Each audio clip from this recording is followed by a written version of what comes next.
The rain was coming down hard on that Tuesday morning. It was exactly 6:17 a.m. I knew the time because the bright red numbers on my alarm clock were glowing in the darkroom.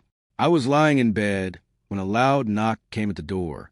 I felt a cold shiver go down my back. I opened the door and saw two police officers in wet coats. One was an older detective who looked me straight in the eyes. He asked a question that made my heart stop. He said, "Sir, we have been trying to find your wife." I nodded quickly, feeling very confused. I asked him if Emily was okay. The older detective looked puzzled and frowned. He asked, "Who is Emily?" I laughed a little because I was nervous. I told him she was my wife. He looked at his partner, and then he said something that made me feel like I was in a bad dream. He told me that according to every record they had, my wife never existed. That was only the start of the nightmare. My name is Daniel Carter, and I live in Portland, Oregon. This is where I thought my life was falling apart. Emily and I have been married for 7 years. She was a person who loved simple things. She loved the smell of old bookstores and the taste of vanilla coffee. She liked rainy afternoons and taking pictures of the sky when the sun was going down. Every single morning, she would hide a little note inside my lunchbox. The notes would say things like, "Don't work too hard," or "I love you," and "See you tonight." She was the kind of person who made a normal, boring day feel like something special. At least, that is what I believed back then with all my heart. As the detective walked into my house, I kept telling him there had to be a mistake.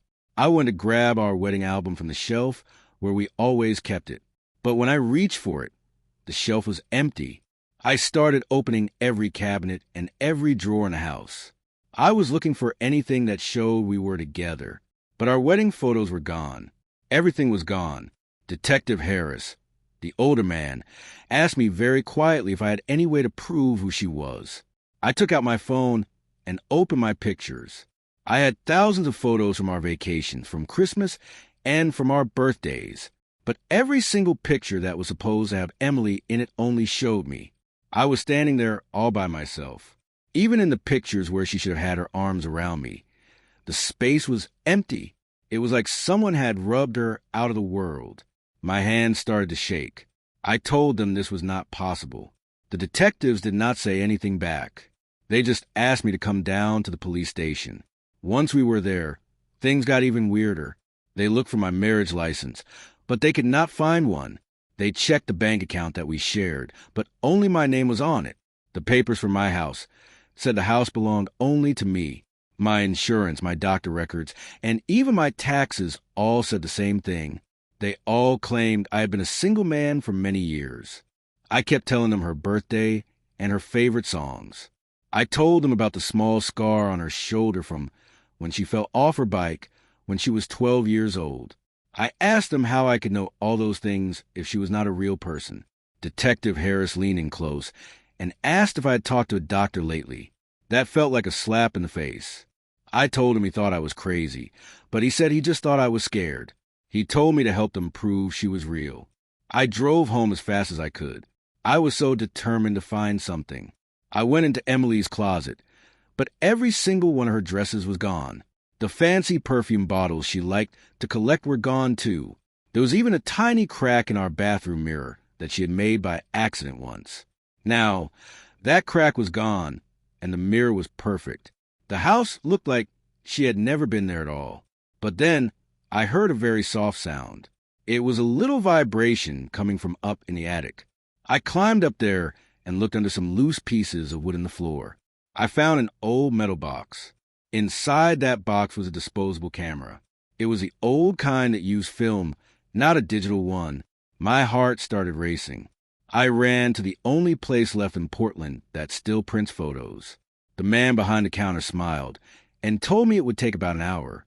That hour felt like it lasted a whole lifetime. Finally, he gave me a yellow envelope. I opened it with shaking hands. The first picture was Emily smiling at a place called Cannon Beach.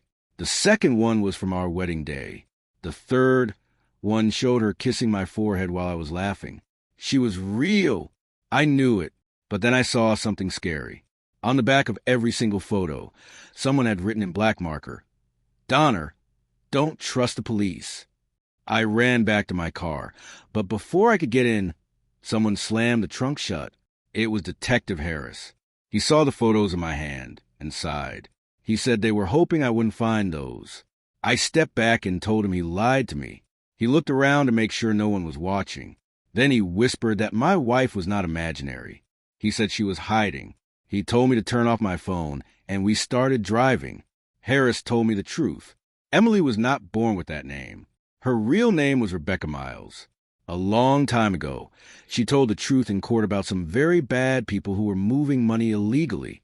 Because she spoke up, some powerful people went to jail, but others got away. To keep her safe, a special program gave her a new name, a new city, and a new husband. That husband was me. But the people in charge never told me. I didn't know it was a secret.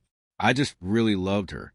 She married me because she wanted something real in a life that felt fake. For 7 years, she was happy. But then, the bad people found her.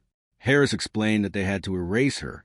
They deleted every record of her existence to keep the bad people from finding her. He told me it was the only way to keep her alive. But when I asked where she was, he stayed quiet. He didn't know. I went home to an empty house that felt colder than it ever had before. But then I saw a tiny blinking light under the kitchen cabinet. It was a small voice recorder. I pressed the button, and I heard Emily's voice. She told me she was sorry she couldn't tell me the truth. She said she loved me from the very first day. She said our life together was the only real thing she had. She said she had to leave, so the bad people wouldn't hurt me too. I cried for a very long time. 3 months went by. It was very quiet. One day, I went to the coffee shop where we had our first date. The lady there gave me an envelope. Inside was a picture of Emily by a lake. She looked healthy and safe. On the back, she wrote that she survived and still loves me. There was no address, just a dried wildflower from our wedding day. I smiled because even though the world says she isn't real, my heart knows the truth. If this story touched your heart, stay close to our group of caring experts. Follow along for more stories of human resilience.